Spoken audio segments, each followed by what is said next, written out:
ఒరేయ్ బండు, లేచి రారా. ఉదయం అయింది.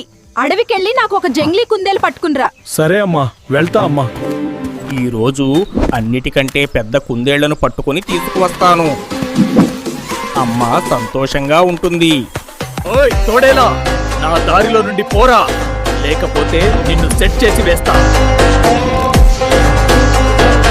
బాగా ఇప్పుడు కుందేలు వెతకాలిరా. అమ్మా, నువ్వు ఆనందించాలి కదా. అయ్యో నా బంగారు బిడ్డ, నాకు ఒక కుందేలు తెచ్చావురా. ఇప్పుడు అందరూ లైక్ చేసి సబ్స్క్రైబ్ చేయండి.